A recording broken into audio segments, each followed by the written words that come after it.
McLaren on row 3. This is another race that is absolutely wide open. The track is cold, it is greasy rather than wet, I would offer you, but it might get drier. I think the smart money is on it getting wetter before the end of the hour. What are we going to have? Who is going to survive, and which brand is going to come out on top of round 8 of the championship? The penultimate race of the 2020 Intelligent Money British GT Championship is about to get underway. Barwell Motorsport front row then with Sandy Mitchell and Phil Keane side by side towards the start-finish line.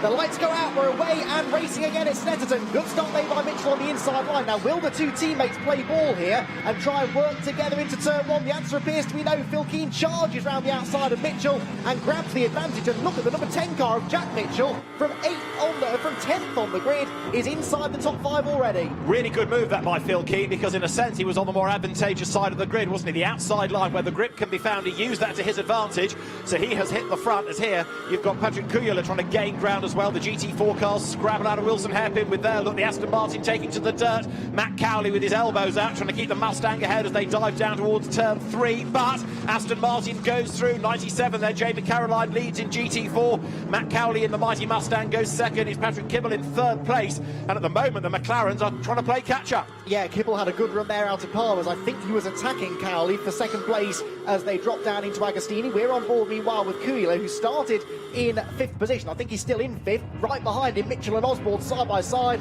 and Jack Mitchell will make that move stick, so at least 4 places gained for Jack Mitchell at the start. He found some serious traction and crucially real estate on the outside, and not for the first time today. Angus Fender is on the grass in the number 9 2C's car, and he drops in just ahead of Matt Griffin, who has not had a good start in that Ferrari. No, he's not. That car does not like cold, greasy conditions. It can't get the benefit of the tyres, and Matt Griffin with a slide there, almost going off the road as well. Angus Fender, we lost count after 3 in the first race of his moment. Well, right now, Phil Keane storming away from Sandy Mitchell in 2nd place. Their 3rd look is Yelmer Berman. Andrea Caldarelli goes 4th. Patrick Kuyala is 5th. 6th is Jack Mitchell as they come now through the S's. Joe Osborne is 7th, and a gap has opened up after them, hasn't it? Before in 8th place there, look, 96 is Ollie Wilkinson. Number 9, Angus Fender, back onto the tarmac. And what's going on in GT4? There was a car off in the background, and it's the Bentley. Scott Malvern and 57. Chris Westmail has come to grief now. Did the McLaren hit a spinning Bentley, or did one touch the other to trigger the moment? Either way, that Bentley off the road, on the grass. It's not going to be easy to shift from there. We might yet be looking at an interruption. So let's see, the leaders come by at the end of lap 1, and Phil Keane's advantage after just 1 lap of the race is already 1.4 seconds. But I'm afraid the Bentley is in strife. Joe Osborne, though, is on the move, or he wants to be anyway. Looks to the inside of Jack Mitchell to try to reclaim this 6th place. 2 McLarens from different stables here. The 2C's car under assault from the Balfe Motorsport car.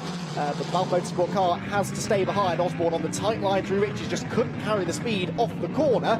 And these two are both losing time to the cars in front. Michael O'Brien's had a decent start, hasn't he? 2 places gained for the number 2 car. He's into 9th, just behind Ollie Wilkinson's Optimum McLaren at the moment. And that is the car, as we said, that needs some points. Westmail in the McLaren is into the pit lane. There he is, sorting out the damage, but it's not looking good given the semaphore from the mechanic there saying, cut it, cut it. But Scott Malvern has not completed a lap. Now, whether the car has got going again, we'll have to wait and see. But right now, he has not completed the 3rd sector, so the yellows could still be out in that zone as the race leaders head towards it. So it is Keane from Mitchell, Berman, Caldarelli, Kuyala and Jack Mitchell. That's the order up front. So you've got Sandy Mitchell in the 78 Lamborghini. You've got Jack Mitchell, unrelated, in the number 10 McLaren. And right now, the lead gap is extending as Phil Keane gets away from his teammate. Yes, but Sandy Mitchell more than holding his own against Yelmer Berman and Andrea Caldarelli. Side by side there as Angus Fender recovers back on the inside of Michael O'Brien. That's 9th place that now belongs appropriately to car number 9. I know this is a little bit unfair to say, but these are absolutely great conditions for us watching the race because they're neither wet nor dry. You can't quite get the best out of the tyres. It's not totally wet, but it's certainly not dry.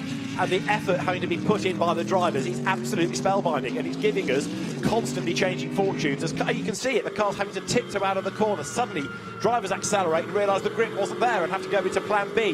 This is Patrick Kuyala, so the Finnish driver for Ram Racing, coming into Coram. Again, look, sit on the outside of the road, find the grip if you can, and then drop down to the end of the lap. Yeah, Caldarelli then starting to fall away from Yelmer Berman and into the clutches of the other Ram Racing car. The championship leading one there is Kuyala in 5th position, out of Murray's corner. And lap time wise this time around, I think he will have caught the cars in front. In GT4, by the way, Jamie Caroline has managed to hold on to the race lead, but Matt Cowley kept Patrick Kibble behind him, so it's still Cowley in the Mustang second, Kibble in the second TF Sports Aston Martin in third place. There go the GT3 cars in the background. Look, the first of the GT4s, the 97 car leading the way is Jamie Caroline, and he's getting away now as well. The gap was 7/10 back to Cowley. It's now 2.7 seconds. Cowley in the first race didn't seem to have the ultimate pace. The Academy car gained some time in the pit stops as others served pit stop penalties. My word, that was close to disaster. And it seems in this, in the early stages of this one at least, like the Aston Martins are quicker again. Absolutely. So the incident between the Bentley and the McLaren we'd seen the aftermath of is being investigated. Jamie Caroline leading, Matt Cowley leading Patrick Kibble 1, 2 and 3 within the GT4 contest right now. And the cars accelerating down towards turn 3 then, with Matt Cowley in the Mustang trying to hang on to position, but of course with 54 minutes to go, it's the second stint that's going to count in a sense, but out wide goes Cowley. Kibble gets up the inside line, so the Aston Martin will go through on the inside there. Yep, job done, coming into Agostini. Kibble is so good at Palmer's, isn't he? Made some good moves there in race 1, although he's maybe left the door open on the exit of Agostini. No, Cowley can't get the power down. Look at who's catching them as well. That is Ewan Hankey in 4th place in the blue and orange McLaren, another Balf Motorsport run car, the only pro on the track at the moment in GT4. He'll hand over to Mia Fluid at the pit stops. Remember, they won this equivalent race at Alton Park at the start of the year, the second race of the day, and he's having a bit of a nibble here at the sideways Mustang, which wants to try and escape if it can, but the McLaren looks to have better traction at the moment, and I don't think it's going to be long, potentially, before we see the Balf Motorsport car move ahead. Replay the start, David. So it's a good getaway by Phil Keane from the outside of the front of the grid, found the grip on the outside at Ritchie's, went through, and of course straight away Jelmer Berman goes into defence mode to try to keep Andrea Caldarelli at bay. Everybody else wriggling their way through Ritchie's. This was how Patrick Kujala saw the start. That was Caldarelli round the outside, but then he lost another place, look, because that was Jack Mitchell storming past him, and Mitchell straight away almost into the back of Caldarelli, and that down at the S's.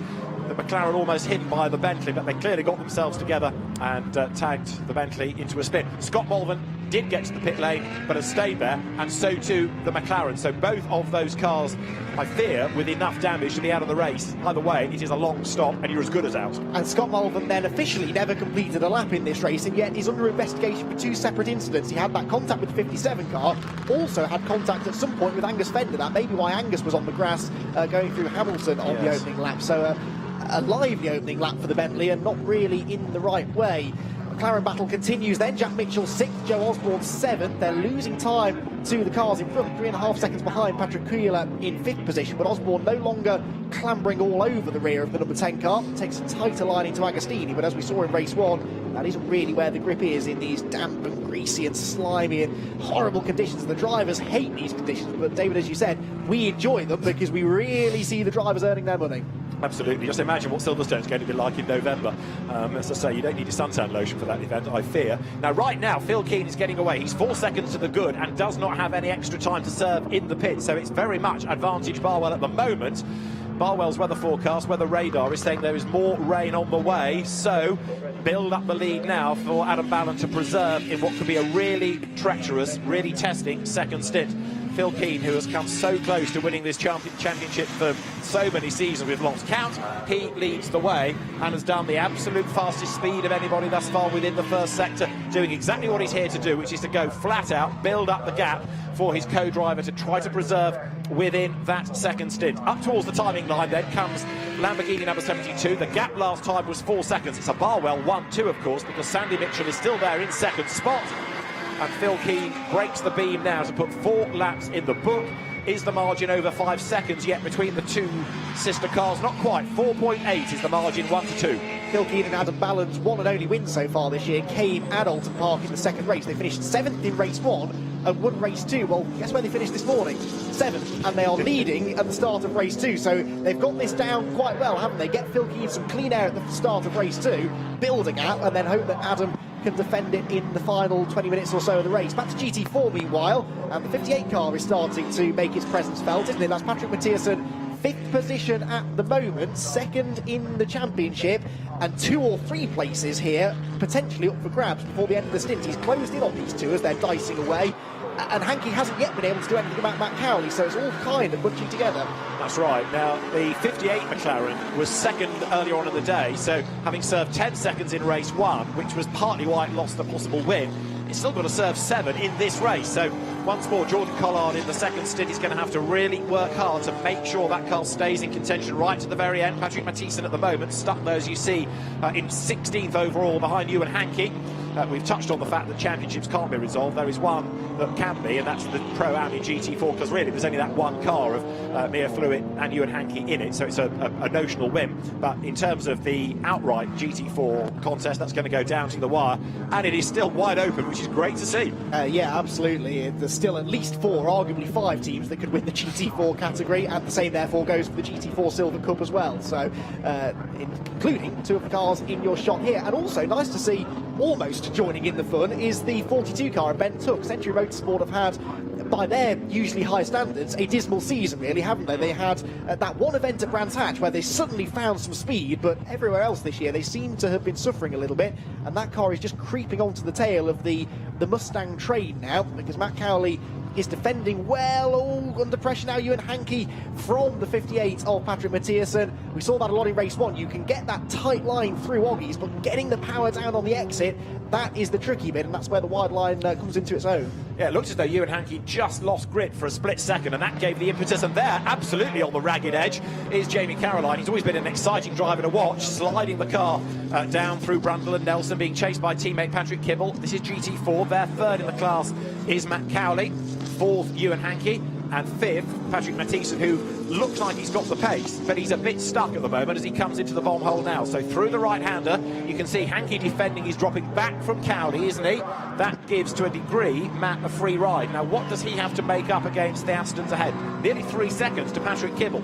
And Patrick Kibble is just over 5 seconds behind Jamie Caroline. Remember, both of those cars have success penalties to serve, but Kibble's success penalty is 5 seconds shorter than Caroline. So if they were to pick now, they would come back out absolutely together, and Tom Ferry would start having kittens, I think, after what's happened earlier on in the year. But there you can see that gap. It is now 5.5 seconds. Caroline to Kibble, Kibble to Cowley, 3.4 seconds, and then Cowley, Hankey and Mathieson, as we documented, are still very, very close together. Then it's Ben Tuck behind them. Sam Spelt is ahead of Adam Hatfield now as well, so the Toyota has gained a few positions, but one proper position on the track, if you like, but still not quite on the pace yet. 15 seconds behind that group.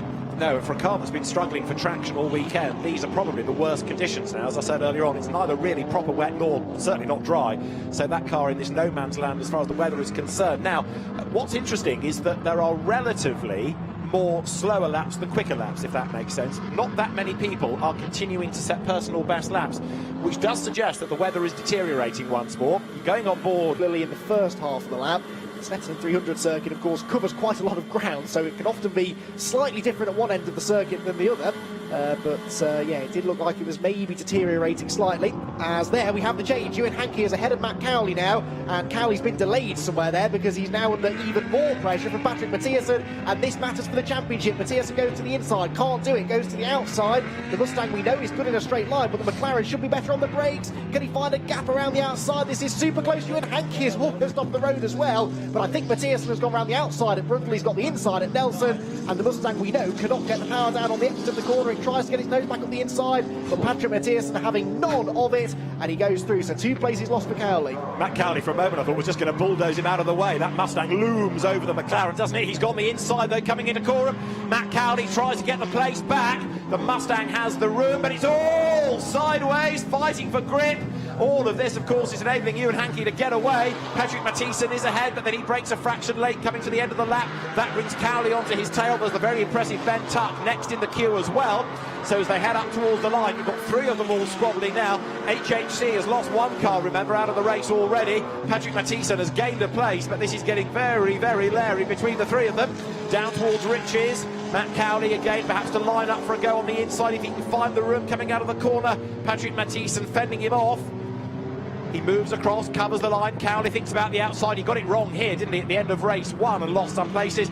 Ben Tuck is up with them, and Tuck could well now be the best chance for Matthiessen to get away, because if Matt Cowley has to go defensive, that would play into the hands of the McLaren. It's funny, isn't it? Matthiessen looked quicker than Cowley when he was behind him, and now he's in front, he can't escape. It's just the pressure of having that car behind you, weaving around, distracting you, flashing the lights maybe. But now he's settled into a bit of a rhythm. Again, the McLaren, much better traction off Palmer. Interestingly, the BMW, which is a similar shape, similar design to the Mustang, front engine, big boxy GT4 car, and yet that seems to be able to get the power down a little better than its American equivalent. Number 9, McLaren then going for a place. This is Angus Fender versus Ollie Wilkinson. Now, why is Ollie struggling in this race in a way that he wasn't in the first? Angus Fender, having had one off, he's back on track and going really well, because don't forget he's had to play catch-up here, and he has caught, and he's now being held up by Wilkinson in the Optimum car, the 2Cs McLaren you're riding with. Lots of spray, and it's dirty spray now from a well-used track all day, being thrown into the face of Angus Fender. But as they come up towards the timing line, the 2Cs McLaren is, I think, ready to make its move. They could not be closer as they come past the pits then. Down towards Riches, to the outside line goes Angus Fender. He moves across to the inside, but that's the off-line way to try and get past, and he can't do it. Takes a wide line in though. What about the run towards Wilson? He's carrying more speed off the corner. Wilkinson's a bit sideways, but there was a net gain there, I would say, for the orange Optimum car, which defends into Wilson. So wide, right out to that yellow line. Through the right-hander goes the number 9 car, but Fender still cannot get through.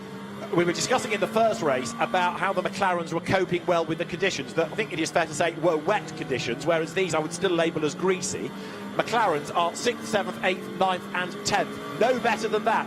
This would suggest these are not McLaren conditions. Yeah, maybe in full wet conditions they can get the most out of their wet tyres, whereas now they're relying on the traction from the chassis itself and that power deployment that we mentioned earlier on that has been catching them out. So yeah, interesting. You would think on the face of it this should be a similar kind of race, but it's just that little bit less wet, and it is throwing a very different dynamic. This battle is still raging on. Jack Mitchell and Joe Osborne, as there, Andrea Caldarelli is creeping back towards Jelmer Berman. This is interesting because Berman was pulling away from him in the earlier stages, and now Caldarelli is just starting to reel him in. On the previous lap, Caldarelli was 1.1 seconds quicker. He's only 1.6 seconds back at the start of the lap. It was a personal best for Caldarelli and not personal best for Jelmer Berman. He was about a second off his best, so I wonder if maybe Jelmer had a little wobble out on circuit somewhere. Into the final corner they go then, and the gap continues to close. And the Bentley has just rejoined the party. 7 laps down, there it is. Scott Malvern at the wheel. So primarily this, I think, really is to give Nick Jones the chance of some mileage. But, of course, if that car does enough laps to be classified and other people do not finish, it would gain some points. So need to see how it fares on distance, whether it will be classified as a finisher. But as the cars now turn their way up through Riches, Scott Malvern, he's not going to fight for places, but the car is in the race just to tip that off the record sheet, as it were. McLaren battle rages on still. 96, Ollie Wilkinson versus number 9, Angus Fender. So he sat behind him for another lap, being held up arguably by the Optimum car. Up now towards Riches, and again Fender tries that wide line in, but he's not close enough to then duck up the inside on exit, is he? Yeah, he's going in on the wide line, but not carrying as much speed off the corner as Wilkinson on the tight line. He's always going too wide onto that green painted surface on the extreme left of the road. So he's got all the right ideas, but not quite executing it right at the moment. Fender will be getting increasingly frustrated here as well, because that car is now 40 seconds nearly away from the race lead. And of course their sister car got the team's first victory in race 1. And I'm sure there will have been a little rivalry there between the 9 and 10 squads as to who was going to get 2Cs Motorsports' first ever British GT victory. It was the 10 car that got it, and the number 9 car will want to try and repeat that in race 2. Out of Agostini, again scrabbling for grip. In this section of the track, Fender closes back in again, but he can't really do anything about it. Oh, apart from almost running to the back of Ollie Wilkinson into Hamilton. Wilkinson was very slow through the left-hander, and now Fender does get to the preferred line. There's contact going into Oggies. Can he keep it on the road? Yes. Can he get a better run off the corner? Yes, but again, nowhere to go. The orange McLaren occupies the ideal line. That was a very tight squeeze. Ollie Wilkinson looks like he's struggling, doesn't he? And you could offer an argument to say, just let him go, because the last thing you need is to get tangled up. You haven't got the pace. If this is going to end messily and you're out of the race, well, that doesn't help anybody. So if the car is genuinely quicker, let it go, then your co-driver can do something in the second stint, because clearly Angus Fender is looking the quicker of the two at the moment. In fairness, Ollie Wilkinson is doing a good job of defending, but can he do it for much longer? Because now Fender goes to the inside line, down to Bombhold, he commits to the inside line, wait for the bang, it doesn't come, but it almost did. Fender gets a bit crossed up there as he goes through the corner. That was his best chance yet, but I think both of us there had a sharp intake of breath, waiting for the contact that mercifully didn't quite come. There is no grip on the inside line into the bomb hole, and that is where Fender was, and it looked as though he was committing to the move. You're right, he's way quicker than Wilkinson, and you're also right, Wilkinson probably would be better served to let him go, but in fairness, they're not being caught by Michael O'Brien behind them, so... Oh, around goes Matt Cowley. Matt Cowley spins in the Mustang coming out of Oggies. We believe he's been on the grass, possibly at the preceding corner, Hamilton, and that takes him well and truly out of that fight. He was behind Matthias anyway. He was ahead of Tuck at the start of the lap, so he has lost one position, but more importantly, David, a lot of time on the track, and we're going to see, I think, in a moment exactly what happened to him. Here you go, so he gets the power down, slithers up onto the curb. Wet painted curbs don't help for traction, so that gets the car onto the grass. His tyres are very dirty indeed. Thankfully, he avoids the BMW, but as he comes back onto the road, around it goes. So no damage, dirty tyres for a lap or so, but Matt Cowley quickly gets back into a rhythm and actually did quite well, only to lose one place there. Yes, he did. They were some way ahead of the next battle, but yeah, that's definitely lost him some time. Can I take issue with an earlier statement? Because I reckon Michael O'Brien is catching these two now. At the time, you were absolutely right, but Ollie Wilkinson has done such a job of being the cork in the bottle, and Angus Fender is stuck, that Michael O'Brien, he's not with them yet, but he is certainly closer. The margin has been coming down, and he's managed to find another 7/10 in the first sector of this lap alone. So, again, you've got the McLarens running together. They're all different teams, of course, representing the brand. But right now, Michael O'Brien is joining the group as Phil Keane is self-isolating, really. He's on his own. He's got himself up through the GT4 traffic. There in second place is Sandy Mitchell, who, don't forget, has to serve when he hands over to Rob Collard another 7 seconds within the pit stop. And in third place, a long way back now, is there Jelmer Berman, who's got Andrea Caldarelli tucked up behind him. Yeah, so the real race here, I suppose, is Keane back to Berman, because as you said, the car in between them has a success penalty. Fender eventually gets through at the bomb hole where we thought he wouldn't be able to overtake, but he made it stick this time. There was a little paint traded, I think, as he muscled his way through, but having spent 22 minutes nearly stuck behind the Optimum car, I think he will feel it was deserved. So he's had a look one lap before, goes this time. There was contact, but I'm afraid to say that that was probably the only way it was going to happen for Angus Fender. And in fairness, he was alongside anyway, so that contact was just a racing incident, wasn't it, really? Ollie Wilkinson had to try and claim a line for the corner, but there was a McLaren on the inside, and now we'll see how easy or otherwise Michael O'Brien finds it to get through past the Optimum car as well. Now, Jelmer Berman is a long, long way back from the race leaders, and part of the reason for that is he's very busy defending and keeping Andrea Caldarelli at bay. The Lamborghini here, not quite able to get the power down to mug the Mercedes, but right now Lamborghinis are running 1-2-4, aren't they? Yes, and I'm going to correct myself. The race isn't necessarily between Barwell and Ram Racing, as I thought, because Berman is actually 10.3 seconds behind Sandy Mitchell. He's further back than I thought he was, and he's wide at Oggies, so Caldarelli had another go at getting past him there. If we were to have the pit stops now, which we won't, we're only about 5 or so minutes away from that, the 78 Barwell car would still come out in second ahead of this pair, even with its 7-second success penalty. So the order is perhaps unlikely to change that much in the pit stops. The gaps may change slightly, but then of course so do the drivers. The slightly slower, notionally Am driver in Adam Ballon will get into the 72 car, as off goes Fender. I do not believe it.